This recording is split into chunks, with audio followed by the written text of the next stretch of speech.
Okay, what if I told you that the first 20 years of your career, they're not really about the money at all? I know, it sounds kind of crazy, but creating real, lasting wealth isn't a sprint. It's a marathon. Just look at this number, 90%. What in the world could that represent when we're talking about your career, your financial future? I mean, it seems huge, right?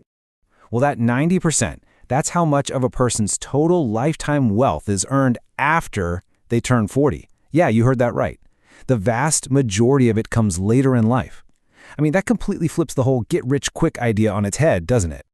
So that leads to a pretty obvious question, right? If all the big money comes later, what are those first 20 years even for? Are you just waiting around? Absolutely not. As we're about to see, those early years have a very specific and I mean incredibly important job to do. And this brings us to what we can call the 90% wealth rule. This whole idea was really framed up by a researcher named Brian Featherstone-Haugh. He saw career as having two parts, a time for sowing and a time for reaping, like a farmer. And here's the breakdown. The first half, before you hit 40, that's your sowing phase. It's all about building your capacity, learning like crazy, and just stocking up on skills. Then, after 40, you enter the reaping phase. And that's when all that stored up potential, all that hard work, finally starts to turn into real, significant wealth. Okay, so let's really dig into Act 1, the sowing years. What does it actually mean to build that foundation, to do it right? It really all boils down to one word, capacity. And here's a great way to think about it. Imagine a container for water. Your income, that's the water. But your capacity, your skills, your knowledge, your abilities, that's the container itself. And here's the key. If you want to hold more water, you can't just keep pouring more in. You have to build a bigger container first. Makes sense, right? So the big question is, how do you actually expand that container?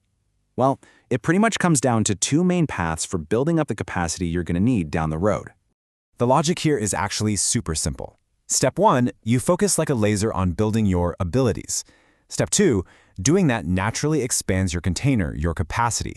And only then, step 3, can you actually hold more wealth. It's a sequence, and you absolutely cannot skip the first two steps. Let's look at a perfect example of this in action, the legendary animator Hayao Miyazaki.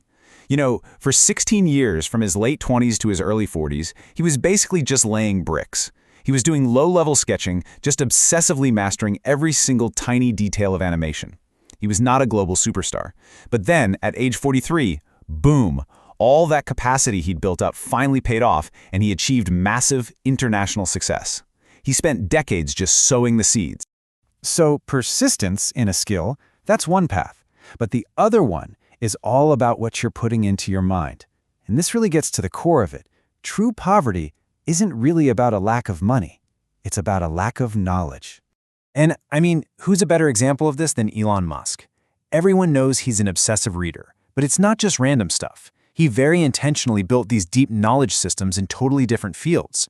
First the internet, then energy, then aerospace. He was literally expanding his container with knowledge, and that's what allowed him to create just immense value and wealth across so many different industries.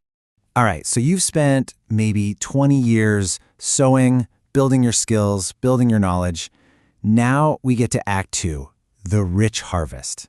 This is the part where all those things you've been building, and a lot of them are invisible, you can't see them, they finally start to pay off. And I mean, in a big way.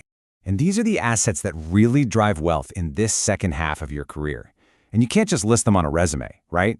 We're talking about things like trust, a rock-solid reputation, deep relationships, and a really broad vision. These are all things that are carefully, painstakingly built over decades of hard work. And this is really where it all comes together. See, those invisible assets, they allow you to shift your focus. Lasting prosperity stops being just about you and your personal gain. It becomes about using that huge capacity and that broad vision you've built to create real value for other people, for society as a whole. When you put it all together, what you have is basically a get-rich-slow plan. And it's not really a tactic or a trick. It's a fundamental and really powerful shift in your mindset. You know, Warren Buffett, probably one of the greatest investors of all time, he just said it perfectly. Someone asked him why more people don't just copy his incredibly successful strategy. And he just said, because very few people want to get rich slowly. The idea is simple, right? But actually doing it, that's the hard part. And that's really what it means in practice. Real, lasting wealth isn't like winning the lottery. It's the direct result of discipline, of incredible patience, and, yeah, that quiet, unglamorous work of just laying one brick after another, day in and day out, for decades.